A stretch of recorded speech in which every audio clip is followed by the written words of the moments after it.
নমস্কার। National School of drama আয়োজিত ভারত রঙ্গ মহোৎসব তারই একটি অংশ বিশ্ব জন রং মহোৎসব। এই মহোৎসবে আমরা রাধানগর দর্পণ কালচারাল অর্গানাইজেশন একটি ক্ষুদ্র অংশ হিসেবে আমরা এখানে নির্বাচিত হয়েছি। আমাদের খুব গর্ব অনুভব হচ্ছে, আমরা তাদের কাছে কৃতজ্ঞ এই উৎসবে আমাদের সুযোগ দেওয়ার জন্য। আমাদের আজকের প্রযোজনা পঞ্চম বেদ, মূল রচনা ন্যাশনাল স্কুল অফ ড্রামা, বঙ্গানুবাদ মলয় ঘোষ, প্রযোজনা রাধানগর দর্পণ কালচারাল অর্গানাইজেশন দমদম, নাটক পঞ্চম বেদ।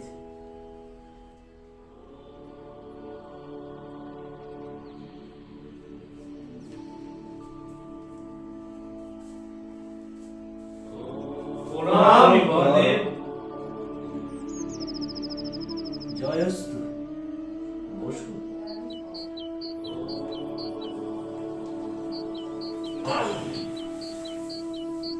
বলো, কি হেতু তোমাদের আগমন? মণিবর, আপনি নাট্যশাস্ত্র রচনা করার পর থেকে আমাদের সকলের মনে কিছু প্রশ্নের উদয় হয়েছে, আর আমরা সেই প্রশ্নের উত্তরগুলি খোঁজার জন্য আপনার কাছে এসেছি। নির্দ্বিধায় তোমাদের মনের মধ্যে যে সমস্ত প্রশ্নগুলো উদয় হয়েছে তা আমার কাছে ব্যক্ত করো। গুরুদেব, কিভাবে এই নাট্যশাস্ত্রের উৎপত্তি হলো, আর এই নাট্যশাস্ত্রের উদ্দেশ্যটাই বা কি? বেশ বেশ, খুব ভালো প্রশ্ন করেছো তুমি।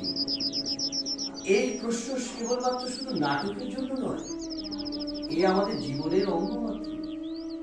এই দেখো, ত্রেতা যুগের পর থেকে মনুষ্য সমাজের মধ্যে লোভ এবং পাপের প্রবণতা অনেক বেশি বেড়ে গেল। সেই সময় পিতামহ ব্রহ্মার কাছে গেলেন দেবরাজ ইন্দ্র।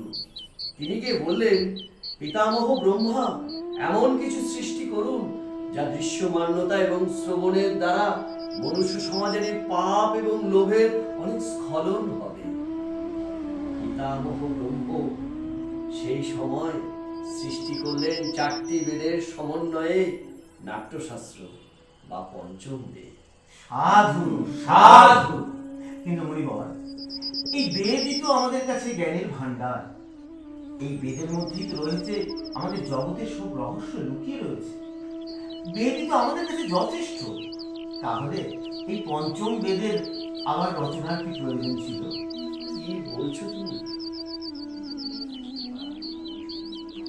নতুন বেদ সৃষ্টি করা হলো কারণ সমস্ত মানুষের মধ্যে সবকিছু যেন সহজভাবে সে বুঝতে পারে। মনে রাখতে হবে, একমাত্র নাট্যশাস্ত্রই হচ্ছে গিয়ে সাধারণ মানুষকে অনেক বেশি শিক্ষিত এবং ধর্মের পথে এগিয়ে নিয়ে যেতে পারে। তাই এই শুভ উদ্দেশ্যের জন্যই স্বয়ং আমাদের প্রজাপতি ব্রহ্মা 4টি বেদের সমন্বয়ে নাট্যশাস্ত্র রচনা করে। গুরুদেব, 4টি বেদের তত্ত্ব ও উপাদান নিয়ে এই নাট্যবেদ কি রচিত হয়েছিল? আপনি আমাদের সবিস্তারে বলুন গুরুদেব। বেশ বেশ বেশ। আচ্ছা, ঋগ্বেদ সম্পর্কে তো আমরা প্রত্যেকেই জানি। ঋগ্বেদ থেকে এসছে পাঠ আর সঙ্গীত। সঙ্গীতের সৃষ্টি হয়েছে সামবেদ থেকে। আর যজুর্বেদ থেকে এসছে অভিনয়। রসের সম্ভার সৃষ্টি হয়েছে অথর্ববেদ থেকে। এইভাবে সৃষ্টি হয়েছে পঞ্চবেদ বা নাট্যশাস্ত্র। গুরুদেব, আর একটি প্রশ্ন, শুধুমাত্র কি এই দেবতাদের জন্যই নাটক তৈরি হয়? না না, এই প্রশ্ন স্বয়ং রাক্ষসরাও করেছিলেন প্রজাপতি ব্রহ্মাকে। দেব, দেবতা, মানব, দানব এই 3 কুলের জন্যই সৃষ্টি হয়েছে নাট্যশাস্ত্র। নাটকের মধ্যে দিয়েই তো সমস্ত আচরণ ব্যক্ত করা হয়েছে। এই গ্রন্থেই আছে 3টি পৃথিবীর বর্ণনা। শুধু তাই নয়, মানুষ এই যে সুখে ক্লান্ত হয়ে যায়, দুঃখে বিশ্রাম নিতে পারে এই নাট্যশাস্ত্র থেকে, নাট্যরস থেকে। নাটকের মধ্যে সমস্ত রস, সমস্ত শাস্ত্র, এক কথায় বলতে গেলে 64 কলার সমাগম হয়েছে এই নাট্যশাস্ত্রে। আশ্চর্য! পুরো সৃষ্টি, লৌকিক এবং অলৌকিক ধর্ম, শিল্প সব এই এক নাট্যকলার মধ্যে। অবশ্যই এই নাট্যকলাই হচ্ছে সমস্ত কলার সঙ্গম, সমারোহ। এই অদ্ভুত শিল্প, এই গুরুত্বপূর্ণ শিল্প, কিন্তু কিন্তু গুরুদেব, আমাদের এই এই শিল্পকে আমাদের এই সমাজ গুরুত্বপূর্ণভাবে দেখে না কেন? আমি দেখেছি এই শিল্পকে সবাই কেমন অপ্রয়োজনীয়, অপ্রত্যাশিতভাবে বিবেচনা করে। মনে রাখবে, আমরা নীতি নির্ধারক নই, আমরা শিল্প নিয়ে শিল্পী হয়েছি, শিল্প সৃষ্টি করি।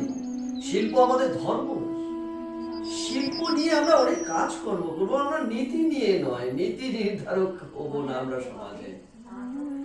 নাটক কেবল একটি শিল্পই নয়, এটি সমাজের দর্পণ, এটি সত্যের পথে, মানবতার পথে মানুষকে এগিয়ে নিয়ে যায়। নাটক বর্ণ, ধর্ম, ভৌগোলিক অবস্থানকে একেবারে অতিক্রম করে সমাজের একেবারে মঙ্গল করে। এই অনুভূতি দিয়েই তো বিশ্বকে একটি নতুন বিশ্বে পরিণত করে। যথার্থ, কোনো সন্দেহ নেই যে শিল্প বাদ দিয়ে যে সমাজ, সে কেবল পশুরই সমাজ। হ্যাঁ, তাই তো। এই তো তোমরা সব বুঝেছো, সব বুঝেছো। শিল্পই হচ্ছে সমাজের একটি গুরুত্বপূর্ণ অংশ। শিল্প আর শিল্পীকে সম্মান জানাবার জন্যই তো এই পঞ্চম বেদের সৃষ্টি হয়েছে। আমরা সব বুঝলাম, পঞ্চম বেদ সমস্ত বেদের জ্ঞান দিয়েই তৈরি। তাহলে ঋষিবর, তোমরা এখনো এখানে আছো কেন? যাও, তোমরা এগিয়ে যাও, সমাজের সমস্ত মানুষ তোমাদের জন্য অপেক্ষা করছে। তোমরা গিয়ে বার্তা দাও, এই পঞ্চম বেদ নিয়ে যাও, এগিয়ে যাও। প্রণাম মুনিবর। জয়স্তু। এদেশ তোমার আমার, আমরা হব সবার, আশা পূরণ করব মোরা সবার প্রচেষ্টায়। এই আনন্দের জগতে সবাই সৃষ্টি নিয়ে মাতে, নির্বিকার সাহসী হয়ে কলুষকে তাড়ায়। আয় রে আয়, সময় বয়ে যায়, মোদের দেশ ডাকে ভালোবেসে আয়। এই পৃথিবী বাঁচে মোদের মহিমায়। আয় রে আয়, আয় রে আয়। এ দেশ তোমার আমার, আমরা হব সবার, আশা পূরণ করব মোরা সবার প্রচেষ্টায়। এই আনন্দের জগতে সবাই সৃষ্টি নিয়ে মাতে, নির্বিকার সাহসী হয়ে কলুষকে তাড়ায়। আয় রে আয়, সময় বয়ে যায়, মোদের দেশ ডাকে ভালোবেসে আয়। এই পৃথিবী বাঁচে মোদের মহিমা।